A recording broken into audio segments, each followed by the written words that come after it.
Welcome to this week's edition of EBC Sports International. I'm Michael Hudson, broadcasting from Seattle, Washington. Thanks for joining us today.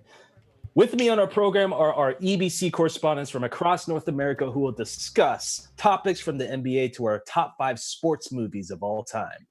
We hope everyone is staying safe during the pandemic. Life has truly changed. Who would have imagined at the beginning of the year that a pandemic would strike and cancel all our major sports leagues throughout the world?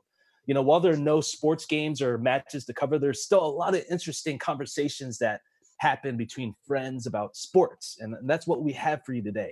You know, just to let you know before we start, we are not professional sports analysts or sports writers or journalists. We're here specifically because we love sports. It's in our hearts. And we're just going to have a friendly discussion about sports today. So some of our EBC correspondents discussing these topics that many sports fans have discussed before and still talk about today.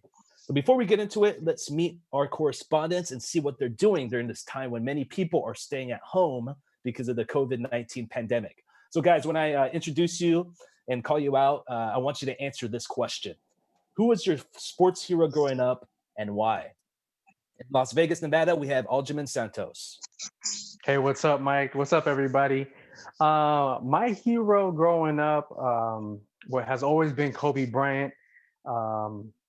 Ever since I was in junior high and seeing this young kid come from high school straight to the NBA, I thought that was a huge feat for him to actually for him to achieve. And ever since then, I've been a hero. I've been a big fan of his work ethic and how he was able to go from high school straight to the NBA. And till this day, I've been adapting the whole Mamba mentality in everything that I do. So that's how it's been for me. So love that. Glad you're on, man. Thank you. In Washington, D.C., we have Mr. Ken Cruz. Hey, what's up, Mike? And what's up, everyone? I'm ready to have the friendliest of conversations today. And my hero growing up was the big man himself, Shaquille O'Neal. Well, other than the fact that he's bigger than life, growing up until my freshman year of high school, I was always the tallest kid in class or in my basketball team. So I modeled my game after Shaq's. I stopped growing at 6'1", so that didn't really help later on. But, inside and outside of the court, the dude was larger than life, is larger than life. Great movies like, Blue Chips. And also he's a rapper, right? And then on the court, he just feasted everybody. Seeing those championships that he won, it's one of those things, it's a fond memory that me and my brother have of watching them grow up. And so as we grew up, and so Shaq, I love you. Oh, and I actually got to see him in person when I covered the game when his statue was revealed at Staples Center. And I remember giving him a dap, and his fist was like 3 times the size of mine. It was like this. Man, there we go. Funny times. Thank you, sir. Appreciate it. In Canada, we have Zarita Sese in Toronto, Ontario. How are you doing? Good. How are you, Mike? Good. So for my sports hero, honestly, growing up as a female, there wasn't a whole lot, but I have to say Lisa Leslie, Candace Parker. For the Canadians out there, Christine Sinclair, which is a female soccer player, Hayley Wickenheiser, who's a female Canadian hockey player. For the obvious that they were trailblazers in their own sport. So I really looked up to them. But honestly, Vince Carter, as a Raptors fan through and through, he was one of my heroes for the obvious reasons. Air Canada. I love it. Yes, exactly. And last but certainly not least, we have Jyoti Horvath in Vancouver, BC, Canada. What's going on, bro? Hey, Mike. Hey, guys. Thanks for having me again. Growing up, absolute all-time favorite athlete was Randy Moss. The entire offense of the 98, 99 Minnesota Vikings, Dante Culpepper. That's right. Dante Culpepper. Chris Carter, baby. Chris Carter on one side, Randy Moss on the other side. Just the attitude that Randy Moss brought to the game, not only in his rookie year, but his entire career, right? I tried to emulate that every day of my life, and just an amazing player to watch. Yeah. Good to hear. Good to hear. Thanks for sharing. Thanks for sharing your sports heroes, guys. Really appreciate it. So our topics for this evening will be. Wait, how about you, Mike? How about me? My sports hero? Oh, it has to be Michael Jordan. Michael Jordan, man. As cliche as it sounds, but he's the reason why I love basketball, why I played, and had posters of him everywhere, and just loved everything about him, man. So on to our topics for this evening. We're going to start in the NBA. Where's Kobe's rank in the all-time when it comes to all-time greats? NBA, LeBron James greater than Michael Jordan. In the WWE, they recently were claimed essential in Florida. We'll talk about that. Baseball, the state of Arizona is open to hosting a post-pandemic season. And then last but not least, our top 5 sports movies. So we'll go ahead and go into our first topic. This past Wednesday was the 3-year anniversary of former Lakers guard Kobe Bryant's last game in the NBA. And we know that he and several others, including his daughter, tragically passed away on January 26. With Kobe 4th on the NBA's all-time scoring list and arguably the greatest Laker of all time, where does he stand on the NBA's all-time list of greats? Mr. Cruz, we'll start with you. What are your thoughts? Well, it's kind of tough to be objective about this topic, right? Just because I'm a huge Laker fan, huge Kobe fan. We were together when, he passed away when we were in San Diego, and we were just devastated, right? And, but as far as objectivity, I did some research on this as far as where he stood on actual professional lists. Bleacher Report has him at a shockingly low number 14. That's crazy to me. And this then is NBA. This is the NBA or all athletes? All time NBA. Yeah, all time on the list. 14. I'm just like, wow. David Robinson and Akeem Olajuwon are above him on this list, which is crazy. And then there's sites like who was it? The Delight that have him number 7, which I think is a little on the high side. So I'm probably somewhere around 8, 9. I probably put, obviously Kareem Abdul-Jabbar, Kareem Abdul-Jabbar, LeBron James, obviously Michael Jordan, Wilt, Shaq. I would put Shaq over him, and then Larry Bird and Michael Jordan. But I put him above Tim Duncan just because I'm petty. They do have 5 championships apiece, but at the same time, Kobe just did it fancier. He had a show game about him. You couldn't not watch him. And I think that plays into where he lands too. I mean, Michael Jordan is the greatest of all time, not just because of what he means to the sport and the fact that, he killed the game, but he was in a time when David Stern put him as the face of the NBA and, marketed him, advertised him. And so that made him kind of ascended him as the top. They try to do the same thing with Kobe in a sense. But I mean, Kobe is the second coming of Jordan, just didn't make it as far as all the accolades, 5 championships versus 6. But at the same time too, I'm realistic. I'm going to put him at around 9, 10. Fair enough. I feel like Kobe would be closer to 6 or 7 for me. I definitely who would you put him in front of, and who would be in front of him? I would put him in front of Shaq, first of all. Okay. I feel like Kobe brought so much more depth to the Lakers offense as well as defense. I don't think he gets enough credit as a defender. So when Kobe was locked on you, he was locked on you. I feel like his game transcended. If we were going to talk about straight on the basketball court, I would put him in front of Shaq. But if we were going to talk about him as a person, what his legacy left, what kind of influence he put into the game, he would be close to top 3 for me. There's just no way to tell, and it comes down to the personal stories of the people that he's impacted off camera, off the media. And there's ever since he passed away, there's been so many people that have come forward on what kind of person he was, and to lose that type of person in this world is just like, it's a huge loss for everybody. So basketball player, definitely up there in my top 5. As a overall influential person to the game, he's definitely my top 3. MJ is probably my number 1. Shoot, man, it's tough to put him at second or third, but I think my close third would probably be LeBron James.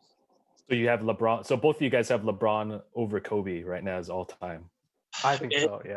It hurts me saying this. You know, growing up as a Laker fan, but I mean, like, LeBron's a Laker too, so it's like, you know, that's kind of changed my LeBron's kind of a Laker, Not really. It depends on who you ask. For sure. Yeah, but I mean, like, like 10 finals appearances, or 9 finals appearances. I think he's like 3 and 6. I mean, yeah, it's not that great, but I mean, like, the fact that he beat the Thunder team that has 3 MVPs. He beat the Spurs team that had Kawhi, Tim Duncan, Manu, and Tony Parker, and he beat Boston too. So I mean, and came from a 3-1 deficit. That's huge. But a win Warriors team. But when we determine criteria, are you guys heavily relating on actual basketball skill, or are you looking at accolades when you're putting your list together? I think it's a combination. Yeah, it has to be combination. Mm-hmm. For me, it comes down to when there's 10 seconds left on the clock, who do I want to hold the ball? And in my mind, it's Kobe every time. I'm not saying he's number 1 on my list. I still have, a few people ahead of him, but he's definitely, in my mind, top 5 all-time NBA greats. Mm-hmm. Just for his clutch factor. For sure. Totally agree. And it's also about like how his opponent saw him. Like, as a Raptors fan, I absolutely hated the guy. First of all, he had 81 points. One of his records was an 81-point game against my Raptors. We'll never so forget it's like, I understand why you're sour. He's the guy that you just hate to have to play against. And I think that's why he's one of the greatest up there. But like Amin said, it's also about his legacy beyond the game. Honestly, I was not a fan of Kobe as a player because he was so good, but as the father that he was becoming, walking away from basketball, that's who I really, really appreciated. And he was such an advocate for women's sports that's the part that we're all going to miss because we don't know what he was going to do with that, right? Oh, so heartbreaking. So heartbreaking. Yeah. It's still so fresh. So Zarita, where do you place him on your list? Is he 8? Is he 7? What? I'm more towards like he's probably top 5 for me. But remember, like my era wasn't the MJ. Like we were more the Kobe's. So that's why, like on and off the court, he's probably top 5 for me. And unfortunately, LeBron's before him. Gotcha. But we'll get into that later. So with that being said, with him being established on your guys' list, what's one memory that sticks out for you guys as far as seeing the span of his career in the NBA? For me, it has to be the Achilles injury, right? He tears his Achilles and he's trying to roll it back down so he can go out and take the free throws and finish off the game. Like, just that mentality to the game is crazy. Absolutely. Right. Like for me, it's it has to be that 81-point game. Come on, like.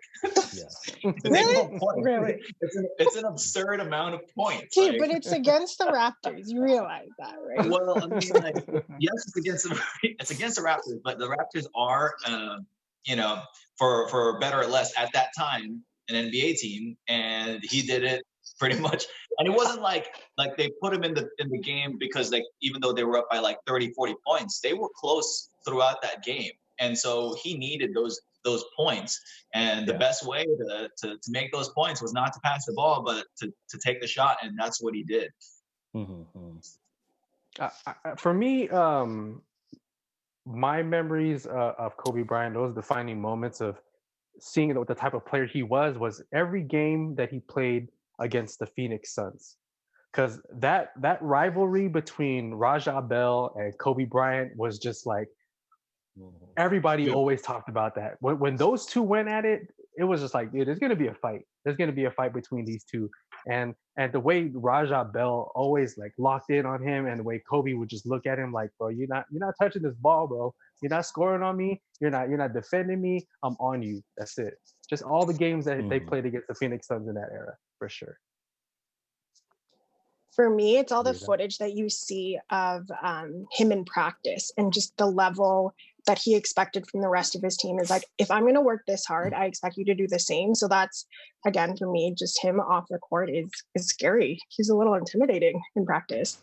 Absolutely. Well, not post Achilles Kobe though. Post Achilles Kobe did not practice. A little laid back. I mean, yeah, unfortunately, but I mean, Yeah. like that's there's reasons for that. So Yeah, I think for me it was two things. One was what he did for women's sports was just absolutely incredible. I think it could be easy for him to just retire and just focus on his movie career and things like that. But he really wanted to do something for women's sports because of his daughters, and I just found that being just very admirable. And one story for me is always going to stand out the most, like to just totally capitalizes Mamba mentality, was during the Olympics. One was just like how much he sacrificed for the team. He was as soon as he got there, he was like, I'm just going to play defense. Like I don't even care about scoring. You guys can score. LeBron can score. Carmelo can score.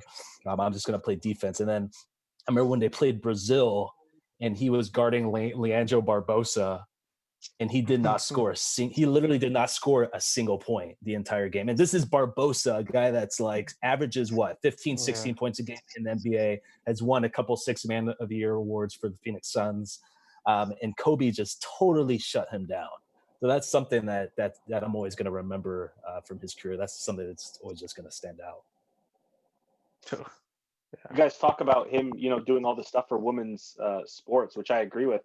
Just a bit of a side note: the WNBA draft was today, Right. and his, that Sabrina Ionescu, I forget what they call her. I don't remember her nickname, but she's the one who was always talking to Kobe.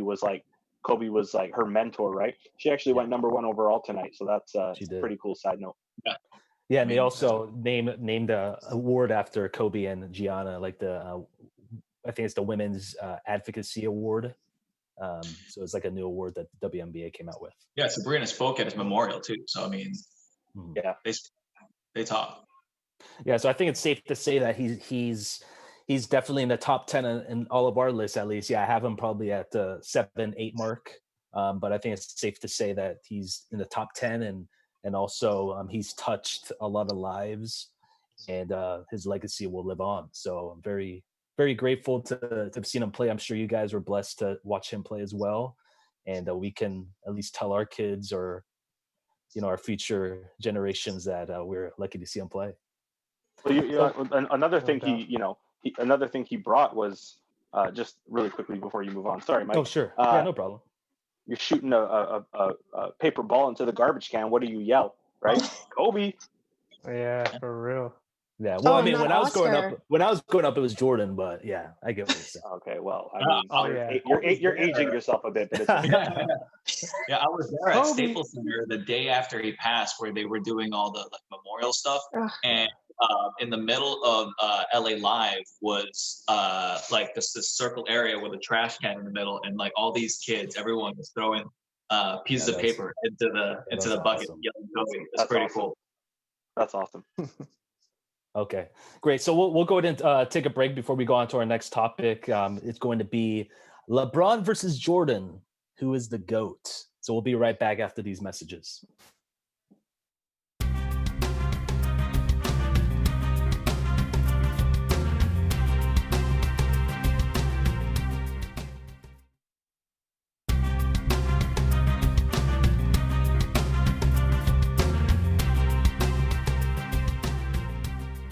Hey, welcome back, sports fans. This is EBC Sports International. I'm Michael Hudson, broadcasting from Seattle, Washington. So now we're going to switch gears and stick with the NBA, and we're going to talk about 2 other greats, the LA Lakers, LeBron James, and the greatest of them all, Michael Jordan. Well, at least that's not what former NBA player Bill Laimbeer thought. In a recent interview, he stated that he believes that LeBron James is the GOAT, or greatest of all time, even over Michael Jeffrey Jordan. Ajamin, is this ludicrous, or is the former bad boy Detroit Piston right? You know what? I think Bill Laimbeer is just sour. You know, that rivalry between the Bulls and the Pistons is still, I feel, is still eating Bill inside. You know, and to put LeBron James over Michael Jordan is, I feel, is absurd. I think Michael Jordan is, you could say, like the father of that generation of basketball. You know, he's brought so much flash to the game that a lot of players have brought to the NBA and have continued to bring. The shoe game is just in a different category above everybody else. And to LeBron James, he gives it up to Michael Jordan. He gives it up to Kobe Bryant. And I think Bill Laimbeer is just, I think he's sour. He's just mad. So you think think there's more of a personal attack? He's not really objectively seeing their skills as basketball players. Oh, for sure. I definitely think people still underrate Michael Jordan as defender. He's a closer over LeBron James, and I love the Los Angeles Lakers and I love LeBron James, but I mean, that clutch gene, you know, it started with Jordan. You know, like you gave the ball to Michael Jordan, and some people will hate LeBron James for being a pass first kind of type guy to give it to a closer, but I mean, who's the first person you think to give it to? Were you going to give it to LeBron James to finish the game, or are you going to think Michael Jordan? That's a good question. LeBron James is going to give it to LeBron James. That's what's going to happen. You said LeBron James? No, I said LeBron James is going to give it to Michael Jordan, but Zolty said LeBron James. I'll let him talk. Go ahead. I said LeBron James. Okay, this guy brings such an excitement to the game today. Okay, we've already discussed that, you know, or last week we've discussed that there's a couple of us in here that aren't from the Jordan era. So if you ask me this question, you know, in a few weeks, in about a month, once I've seen the entire Jordan documentary, maybe I'll say Jordan. But me personally, right now, it's LeBron James. He is the new clutch of the NBA. Okay, right now you don't have Steph Curry and Klay Thompson, who were the clutch of the NBA, right? So the most exciting person to watch, other than Zion, who, you know, in some people's minds is the next LeBron James, not the next Jordan, the next LeBron James, if you guys are hearing me correctly, because LeBron James is the GOAT. So with that being said, Zolty, do you think LeBron being able to guard multiple position is one of the reasons as well that he's better than Jordan in your eyes? I think Jordan's a better defender, in my opinion. LeBron is more of a scorer, and that's what makes him more exciting. That's what makes him the GOAT. He sells more tickets. That's the big thing here, right? The reason why LeBron is so interesting to watch is because of that acting, right? Like, that's the one thing I can't get through is, you're a player of that caliber. Why are you flopping? Why are you asking for calls that clearly you're not getting touched, but yet you make that LeBron face, and the refs are going to bow down to you, be like, yes, you are King LeBron, so we will give you whatever calls you want. That's the part I can't call him the GOAT because of that. Even though I'm not part of that Jordan era, LeBron is not my GOAT. I mean, you got to just go with stats here, right? I mean, face value, like both of these guys, even though LeBron's career is not even close to being done, which is crazy to me. You know, it looks like LeBron can play another strong 4 or 5 years, which will only just inflate his numbers, especially if he continues to play in like with the Lakers or any team that has 1 or 2 other all-star players. I mean, the guy can bring up his ring count and match Michael Jordan's. But right now, he's 3-6 in the finals. Michael Jordan is 6-0 in the finals. And as far as the scoring, Zolty, we're looking at Michael Jordan, who averaged 30.1 points per game. Highest of all time. And LeBron James at currently 27.2, and I don't think it's going to go up. So, I mean, it's as far as like being an all-time scorer / defender / you know, best of all time, it has to be Michael Jordan. But the thing that's crazy to me about the whole Lambeer thing is that, like, usually old timers will say, their guy in their generation is, better than, The next that's coming. We'll say LeBron James is the best. I mean, we'll say Michael Jordan is the best of all time, so that they can make their generation, their team, better as in the eyes of whoever's watching or whoever's listening. But for Lambeer to say that it's that it's LeBron James over the guy that he fought endless battles with, it's crazy to me. I think it's as you mentioned, it's a lot of it is pettiness, and I love it, even though it's it's hard. It's very easy to dislike the guy. Like, the guy is he punked Jordan in a way that, any of those fouls that he did to Jordan back in the day would be hardcore flagrant fouls, multiple game suspensions. Nowadays, but back then it was just like an easy foul, and I was like, dude, like, it's crazy. Like, let me ask you a question, Ken. So you mentioned that LeBron is 3-6 in the finals, Jordan 6-0. When you compare the teams that LeBron has played against in the championship round compared to Jordan, I mean, does that carry any weight as far as the GOAT discussion? Because, I mean, LeBron's faced a 73-win Warriors team. He's faced the Warriors, 3 other times. He faced a really good San Antonio team 3 times. So what's your take on that?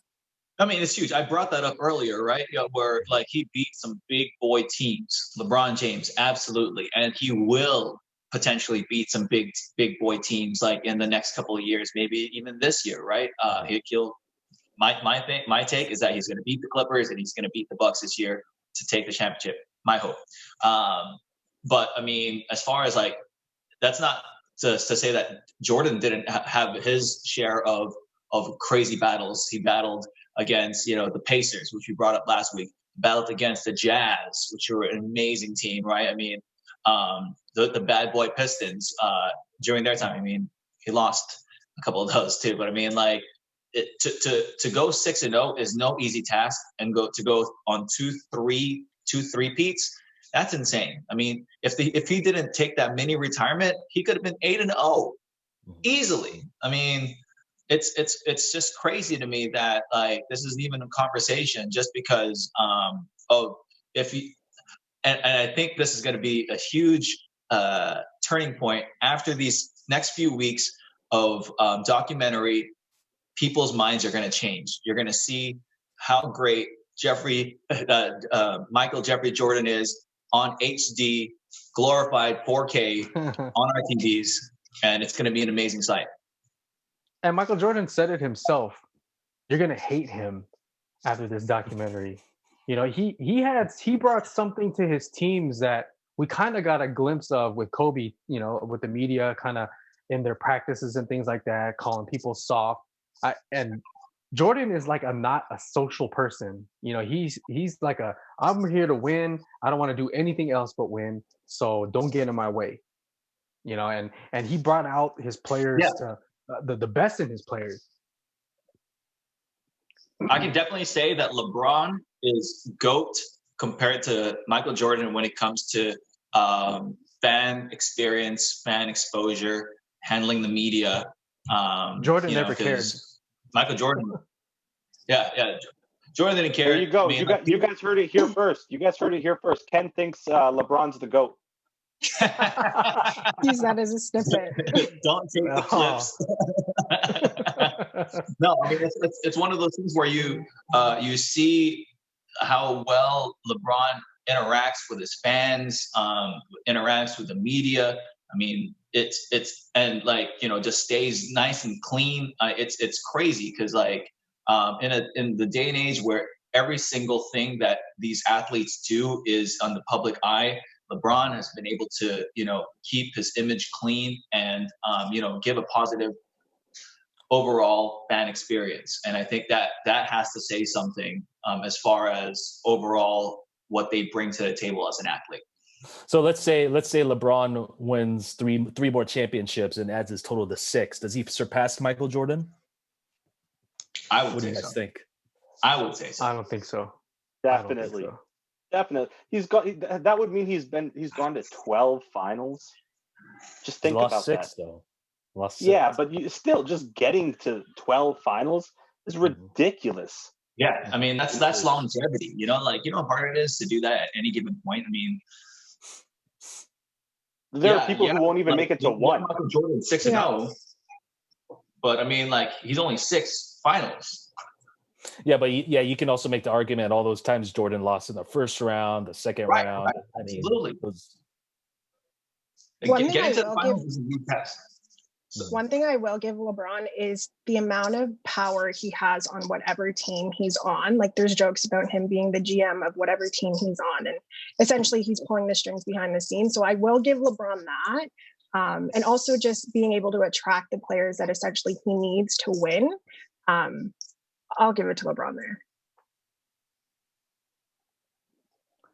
Yeah, I think for me, maybe I'm a little biased. Yeah, I think for me it comes to making your teammates better at the end of the day. I think Jordan had his moments of really elevating I think when it comes to temperament, when I say that's just the attitude coming towards the game, I think he was the best at doing that. But as far as getting people open shots and being able to create open shots for people, I think LeBron is easily the head and shoulders above everyone when it comes to that. He has a more Magic Johnson style of playing, which is going to age very well and is aging very well. I mean, if the guy can like literally play for another 10 years if he wanted to and just pass the ball. Ken, let me ask you this. Ken, you're the Laker fan here. Let me ask you this. LeBron wins 3 championships with the Lakers. Is he the best Laker of all time? No, absolutely not. He'll still be under. I mean, it's kind of like how Kareem Abdul-Jabbar isn't the top Laker of all time. You have to give it to legacy guys like Magic and Kobe who spend their entire careers as purple and gold. Just have to. Got it. Well, it's Ajman, you had something to say? Yeah, I think Jolty was pronouncing scorer incorrectly. He was saying passer. I just meant LeBron James is the best passer. The way he scores is exciting. You know what I mean? Like, it is. That's what I meant by greatest scorer. Well, he does. Well, LeBron does currently lead the NBA in assists, so he's. I guess essentially he's both. Yeah. Oh yeah. And in 24 hours, we'll see how beautiful Michael Jordan's shots are. Oh yeah. Oh, amazing. Poetry, man. Poetry. So we'll go ahead and move on to our next topic, guys. So as Ken mentioned earlier, Michael Jordan's documentary is coming out this Sunday, so stay tuned for that. So moving on to the WWE, as the Florida governor has stated, the WWE is considered an essential business and will conduct shows out of their practice facility in the state. Is this a good move or bad move? Jolty, what are your thoughts? I don't even know why people are making such a big deal about this. They've already held WrestleMania out of their Orlando training facility with no fans. This was like 2 weeks ago, right? So what if they're an essential business? The UFC is trying to do the same thing with buying an island and holding their events. There's not going to be any fans in the arena. They're just going to be doing what they're already doing. So I don't see what the big issue is. Yeah, I'll have to go with Jolty on this because Florida doesn't really have a whole lot. For them. That's not to take a stab at any of the Florida teams or any of the Florida fans, but WWE is a huge business. WWE still has a huge following, and I have friends my age that still watch the WWE. And to take away that kind of revenue that the state of Florida needs during this time would be detrimental.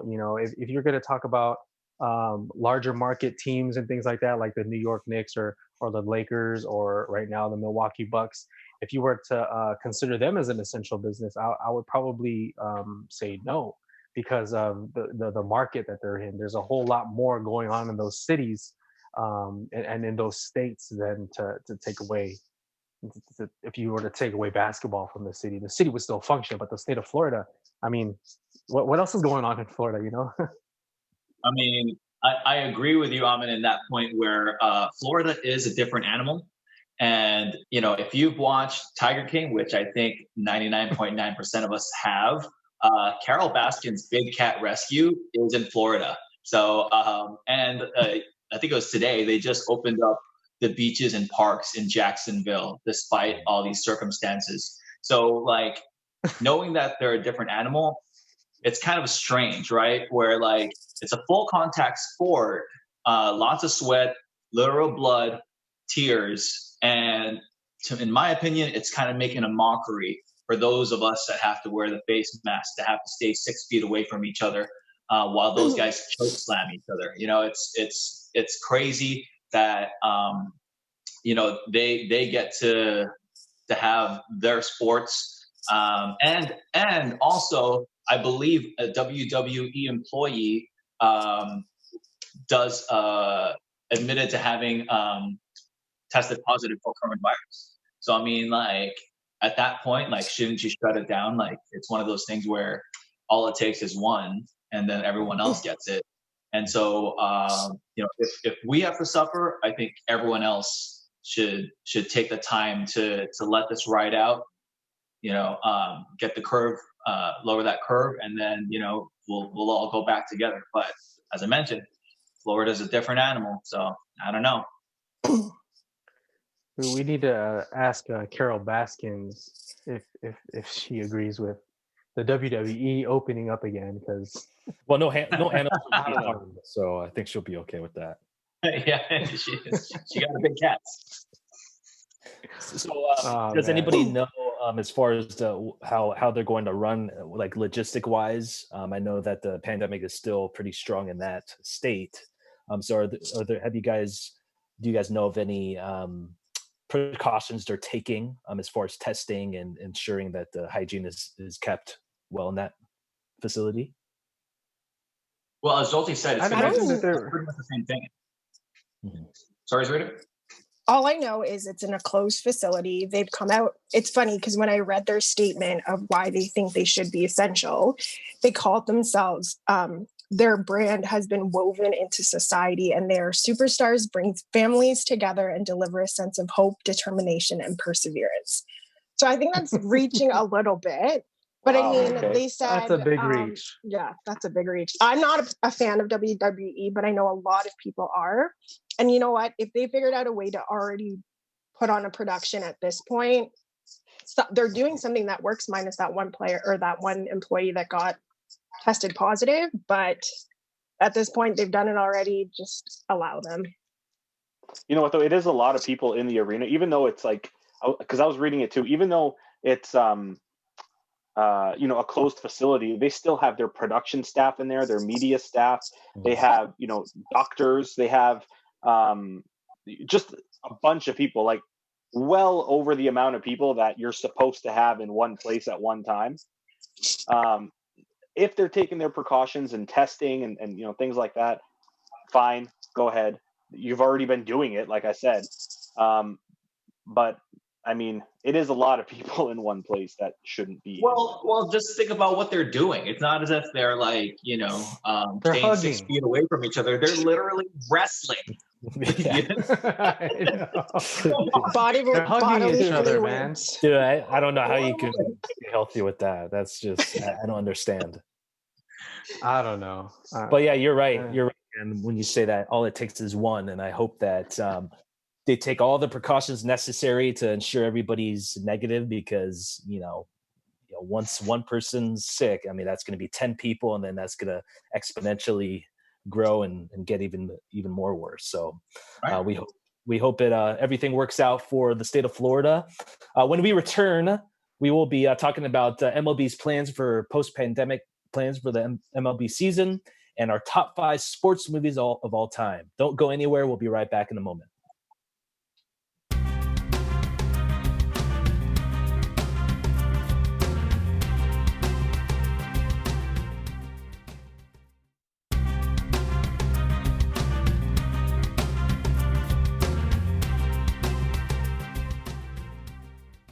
Hey, welcome back, sports fan. This is EBC Sports International. I'm Michael Hudson, broadcasting live from Seattle, Washington. So our next topic that we will be talking about is concerning the Major League Baseball and Arizona's post-pandemic plans. The Arizona State Governor Doug Ducey recently announced that the state would be open to hosting all 30 MLB teams for a post-pandemic baseball season. Specific logistics haven't been announced yet, but are still in the works. Zarita, is this a wise decision? I think for the right time, which they emphasize numerous times, I think it does work for a couple reasons. So because it'll be done at the right time when things are slowing down, it's also decreasing the travel of the players when they have to go to different states, different arenas and things like that. That's one. Another thing is when you think about the baseball, they can afford to shorten their season. They're a 164 game season. And it's also a game that can be played, let's say, back-to-back consecutive days. So they can afford to kind of compact their season.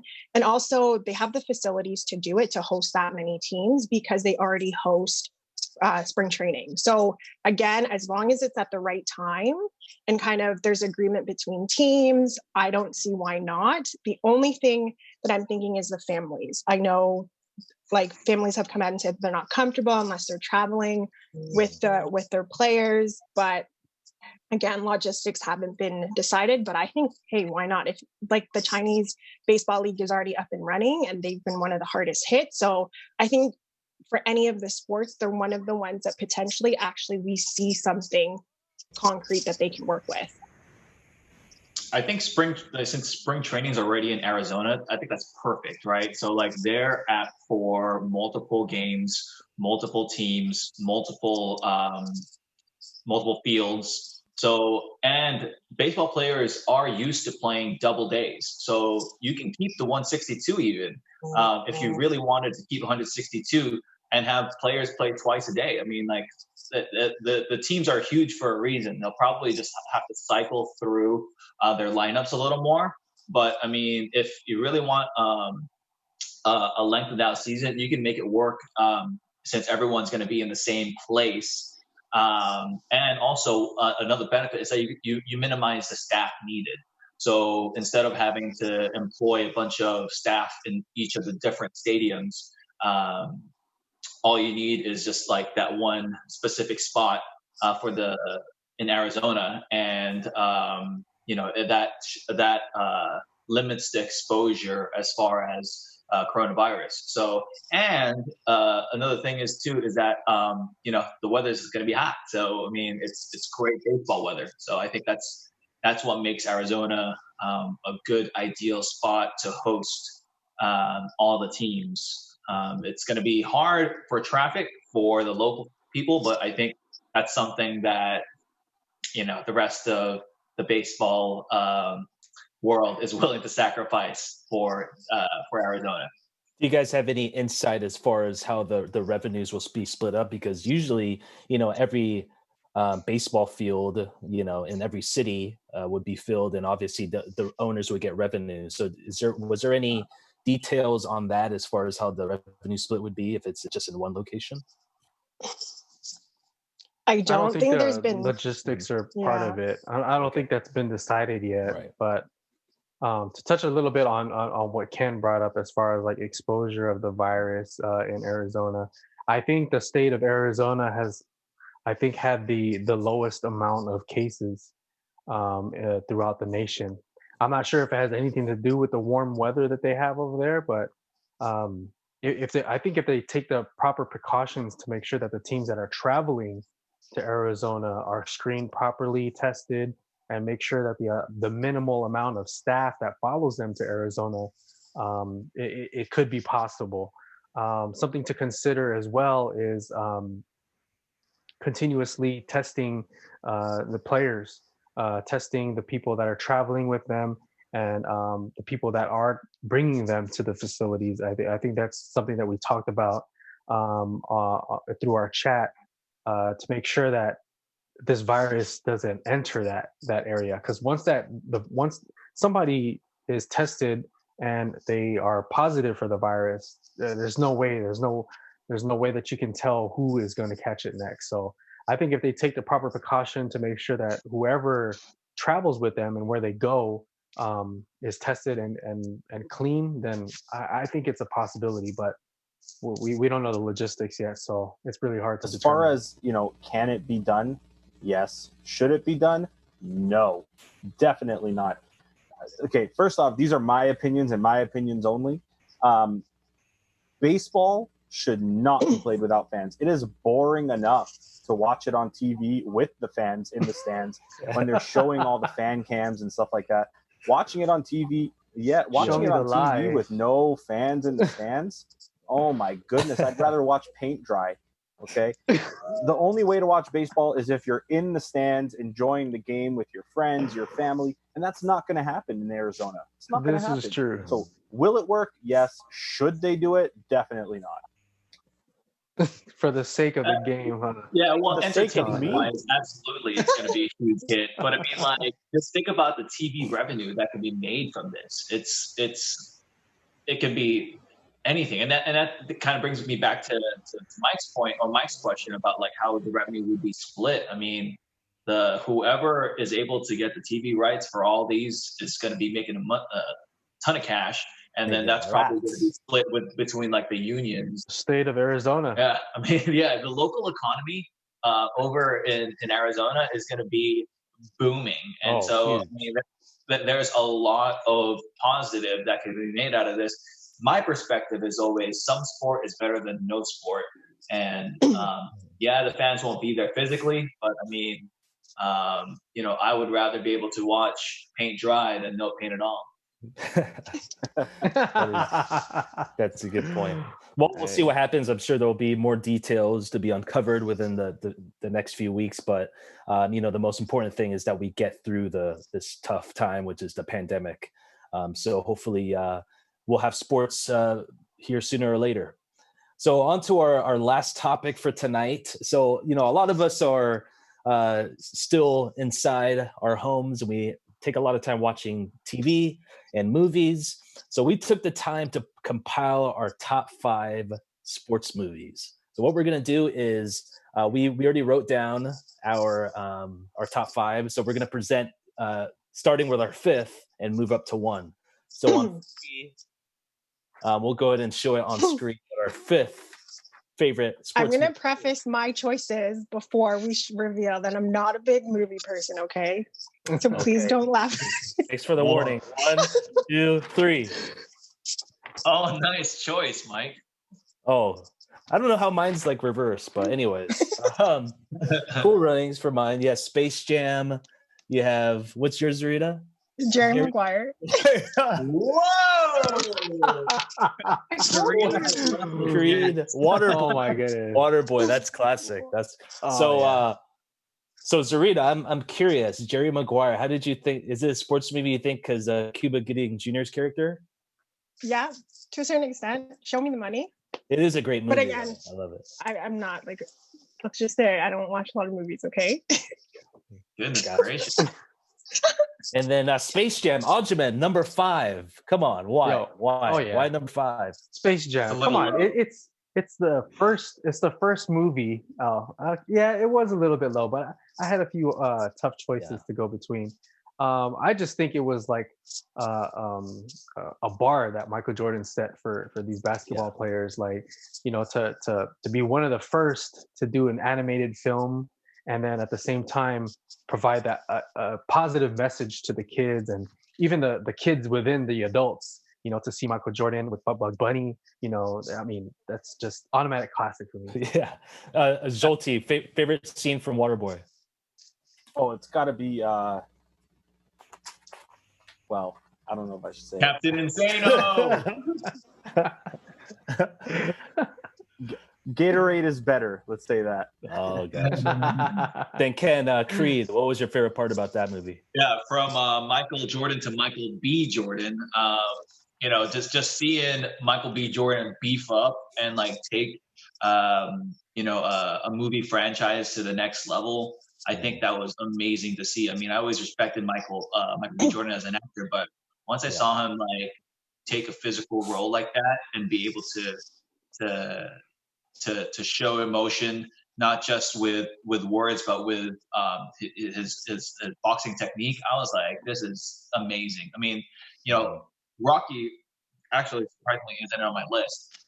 Should be, but it's one of those movies where you can like they telegraph the punches pretty horribly. But Creed did it very well, where it was it looked very real. The punches, they looked like they hurt. Yeah. And totally they did. So great, all great Ken, movies. did you like Creed 2? I love Creed 2. I mean, that's a good one. I think he loves Michael B. Jordan. That's the real question. Man, are you surprised? I mean, who does it, right? That's all right, true. guys, number 4. Let's show number 4. 1, 2, 3. Mine's still. Oh, We Are Marshall, great one. Karate Kid, man. Sandlot. Got Rocky, Blindside. All right, Amin, Sandlot. Give me your thoughts. What's your favorite scene? Oh, dude, when Benny the Jet, bro, when they hit the ball, their only baseball over the fence, and what was the big dog's name? I can't remember the big dog's name. Yeah. Anyway, but when Benny the Jet got hyped up to hop over the fence to keep their game going, that was just like ultimate hype right there. Just to see him like just jamming, just I got it, let's go. Gotcha. That was my favorite scene right there for sure. And Zarita's Blindside, love that movie. What do you like about it? So good. It's just such a heartwarming story, and it's the fact that it's a true story. It's like shows you there's still hope for humanity. Gotcha. Okay, guys, number 3. 1, 2, 3. Top 3. Waterboy. Okay, Love and Basketball. Friday Night Lights. Ooh, Jolty. I love that. See, favorite scene in Friday Night Lights. Go.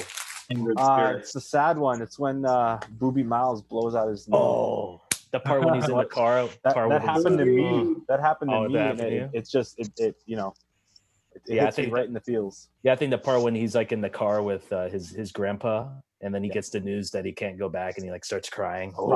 Yeah, man, it hurts. And then Love and Basketball. Who that? Zarita, that was you, right? Yes. Love and Basketball. Yeah. Good movie. The classic. Movie. That one-on-one where he's like, "What's best of 2 for his heart?" Oh, it gets me every time. Man. Anytime I hear that song, it's just like, Yeah. All right, who can sing it? Let's hear it. Yeah. Who's gonna sing it? Yeah, I remember meeting her one time when I lived in LA, and she's really, really nice person. Yeah, she's cool. Sine Lathan? Yeah, met her. Did you ask her for a 1-on-1 or what? Well, we can talk about this off air, but bro, we could play dodgeball. So number 2 on the list. 1, 2, 3. Shout out Let UW. me see. Oh, who's yours, Ken? Favorite scene from that movie? Just the coach, like when he went and scouted. I forgot the kid's name, but when he went and scouted the kid's name, and he was shooting outside in the farm. Yeah. I mean, I watched it as a kid, and I was like, dude, that's the kind of devotion you need to be a good hooper. Unfortunately, I did not have that devotion. So, hey, at least you tried. Well, right? your number one guy is Shaq, so you ain't gotta worry too much. Just bang out. It's all Ajamin, I love the shout out to UW for 6th Man. What did you love about it? Oh, dude, just the bond between brothers. I think that for me, any brother movie. I don't know if you saw Onward, but dude, I was crying. Oh, yeah, I was like straight crying. I couldn't help it. My wife was just like, "Are you okay?" I was like, have you seen Warrior? It's not on my list. Warrior, Tom Hardy. Oh, Tom my Hardy. goodness. Oh, yeah. Honorable mention. Yeah, that is honorable mention for me. Definitely. For sure. All right, guys. So we're now going to be on our number 1 on the list. 1, 2, 3. Oh, there you go. Oh, wow. Me and Joel. Oh, there we go. 3. Nice. So, Ajamin. Yeah, Ajamin, Rocky 2. Why not Rocky 6 or Rocky 5? Why is it Rocky 2? Rocky 2 is iconic, bro. Iconic. You can't Ivan Drago, and then like for him to get Creed like that, and then Rocky comes through, he's like, yo, I'm gonna get. Actually, that was Rocky 3, wasn't it? Was it Rocky 3 with Drago? Rocky 3. Rocky 3. Rocky 3 then. Gotcha. All right. Hold on. It's hold on, too, hold on, it's hold on, too hold on. late, bro. Hold You on. already wrote Rocky 2. It's too late. Nah, look. Take a look. Take a look again. Just change it. Just change it. Take a look again. There Take we a look. go. Maybe we were Rocky watching the 3. marathon. Just forgot So what it was. Zarita, what did you Yes. love about Remember the Titans? What was your favorite Just part there's about so many storylines that you could learn from. And I remember we studied that movie so many times throughout school. it? Yeah. It's just a classic. Such a classic. Plus Denzel's in it too. Ryan Gosling. I mean, that's like dark horse. Everybody was in that. Sunshine. It was like Sunshine. scrawny And Ryan Gosling. don't forget, Ryan Gosling was a defensive liability in that movie. Hey, Fair he's enough. Canadian, though. He's Canadian, so you got to give him some Exactly. slack. You gotta give him props. Oh, some slack. He's a liability. What do you mean? Yeah. I'm the Right, guys. only Well, true Canadian here. Well, that's going to wrap I'm up offended. tonight's episode of EBC Sports International. Before we end, we want to give a shout out and a huge thank you to all the frontline workers. So let's take a moment and give them a round of applause.